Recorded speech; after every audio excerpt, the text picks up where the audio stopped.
Eu preguei para uma pessoa, estudei inclusive tudo, né? Eu fiz o estudo bíblico com ela, que está com a vida destruída, está nas drogas, na bebida, cai para cá, cai para lá, já perdeu a mulher, já teve filho com amante, já está tudo destruído a vida da pessoa.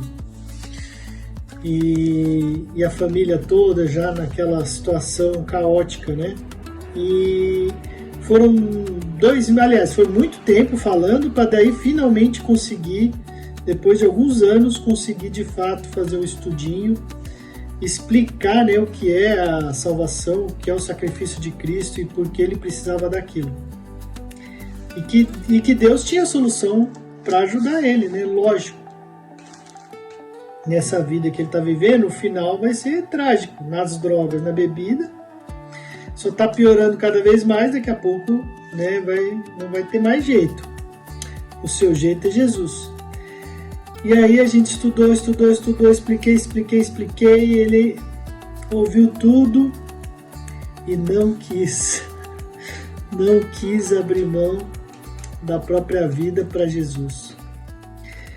Gente, é difícil, mas tem gente que não quer Deus de jeito nenhum.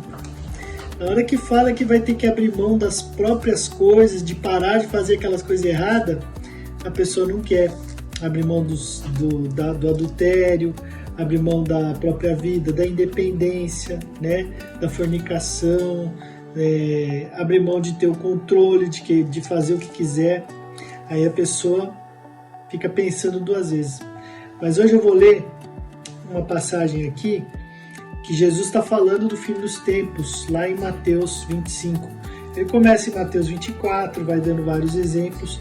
Um dos exemplos é o exemplo das 10 virgens, que estavam lá esperando o noivo, e aí na hora que começaram a gritar o noivo, 5 não estavam preparadas, saíram para comprar azeite e tal. O noivo abriu a porta, quem estava preparado entrou e ele fechou a porta. Quando os outros chegaram, as outras virgens chegaram, Senhor, abre a porta. Ele falou, nem te conheço. Não tinha mais jeito.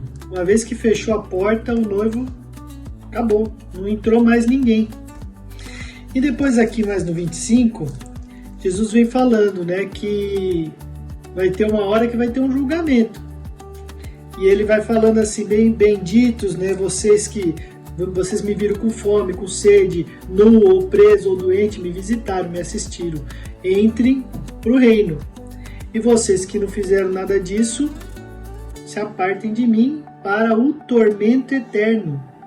Aqui no Mateus 25, 46 fala, esses irão para o tormento eterno, porque eu tive fome, porque eu tive sede, porque eu fui doente, porque, né, e não me visitaram, não me assistiram, não fizeram por os outros, vocês não fizeram para mim. Mas os justos irão para a vida eterna. Então Jesus está falando que só tem 2 lugares, ou a vida eterna ou o tormento eterno. E às vezes quando a gente prega para alguém, a gente esquece de falar isso. A gente fala do amor de Cristo, a gente fala como Deus é bom, e a gente esquece de falar, às vezes, que tem um julgamento. De falar, meu amigo, você não está entendendo qual é a sua opção. A sua opção é essa aqui, Mateus 25, 46. Ou a vida eterna, ou o tormento eterno. Mas é que fica as pessoas acham que a gente está querendo botar terror, mas não é a gente que está falando. É Jesus que está falando.